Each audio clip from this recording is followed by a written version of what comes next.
The year is 2025. The world watches in disbelief as two North American giants, once symbols of unity and cooperation, stand on the precipice of a full-blown diplomatic crisis. Canada, in an unprecedented move, has announced a complete boycott of the United States, severing economic ties and recalling its ambassador from Washington. This unexpected turn of events has sent shockwaves across the globe, raising questions about the future of international relations and the stability of the global order. The news reverberates through global capitals and living rooms alike. What was once unthinkable, a complete decoupling of the Canadian and American economies, is now a stark reality.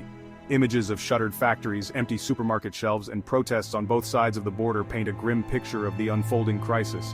The world holds its breath, wondering if this is the beginning of a new era of global fragmentation. The seemingly unbreakable bond between Canada and the United States, forged over centuries of shared history, values, and aspirations, has been strained to its breaking point.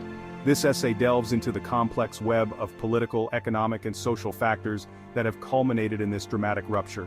We will examine the immediate and long-term consequences of this divorce, exploring the potential for reconciliation and the lessons to be learned from this continental rift. To comprehend the magnitude of the current crisis, it's crucial to acknowledge the deep-rooted interdependence that has characterized the U.S.-Canada relationship for over a century. These two nations, bound by geography, history, and culture, have long been more than just neighbors. They have been indispensable partners, shaping each other's destinies in profound ways. From the early days of westward expansion to the two world wars, Canada and the United States stood shoulder to shoulder, their fates intertwined. The post-World War II era witnessed the blossoming of an unprecedented economic partnership, with goods, services, and capital flowing freely across the 49th parallel. This economic integration deepened over the decades, culminating in the 1994 North American Free Trade Agreement, which solidified their status as each other's largest trading partners. Beyond trade, the two countries have been staunch allies on the world stage, collaborating on issues ranging from security and defense to environmental protection and global health. The intertwined nature of their economies, coupled with shared values and a common commitment to democracy, made the U.S.-Canada relationship a beacon of stability and cooperation in an often turbulent world. This long history of partnership makes the current rift all the more perplexing and alarming. While the current crisis may seem sudden, it is, in reality, the culmination of years of simmering tensions and unaddressed grievances. The seeds of discord were sown in the early 21st century, as the global landscape underwent a period of rapid transformation. The rise of new economic powers, coupled with technological advancements and shifting geopolitical realities, began to test the foundations of the U.S.-Canada partnership. The 2008 financial crisis exposed the vulnerabilities of the interconnected global economy, leading to a surge in protectionist sentiment worldwide. In the United States, a growing sense of economic anxiety and frustration with globalization fueled a wave of populism, culminating in the election of Donald Trump, who campaigned on a platform of economic nationalism and America First policies.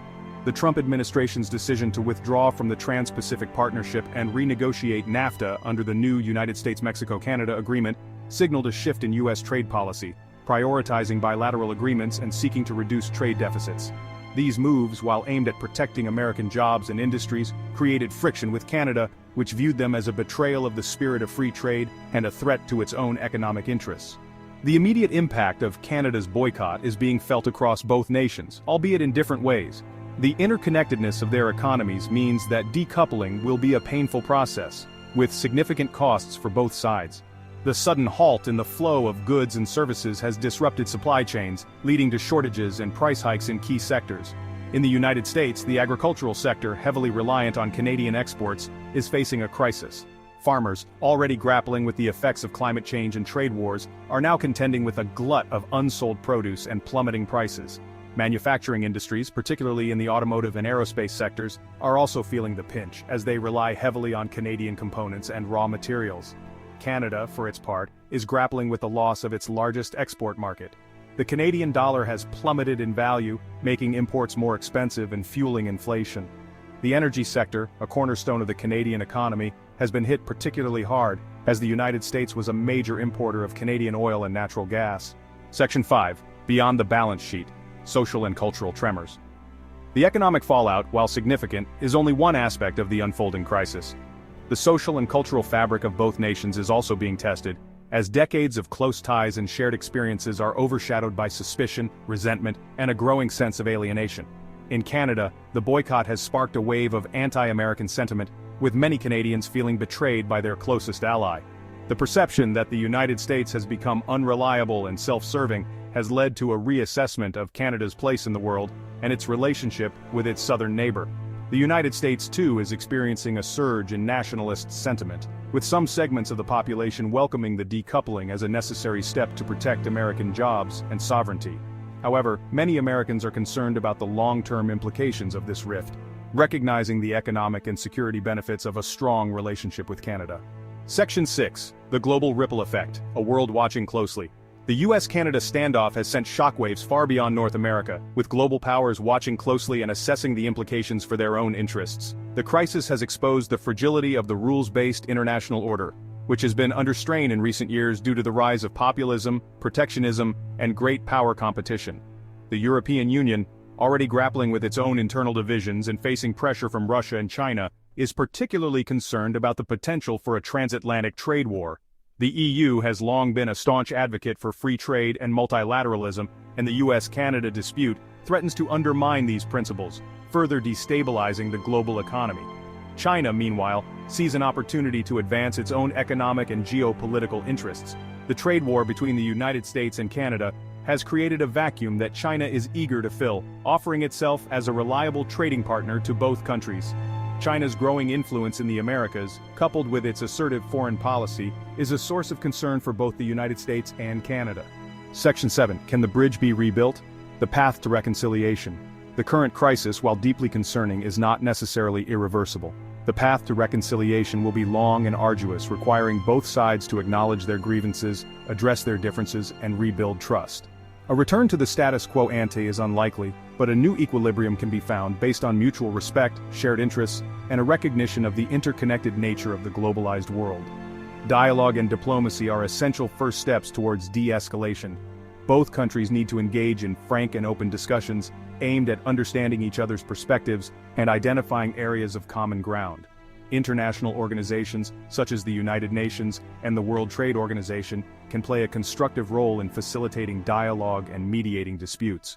Beyond diplomacy, concrete steps need to be taken to address the underlying economic and political drivers of the crisis. This includes revisiting trade agreements, addressing concerns about unfair trade practices, and finding ways to mitigate the negative impacts of globalization on vulnerable communities.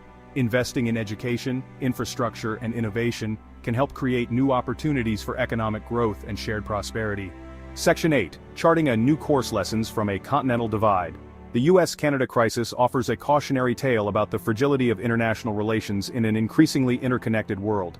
It underscores the importance of communication, compromise, and a commitment to multilateralism in addressing global challenges. The world is watching closely, hoping that these two North American giants can find a way to bridge their differences and chart a new course for their relationship.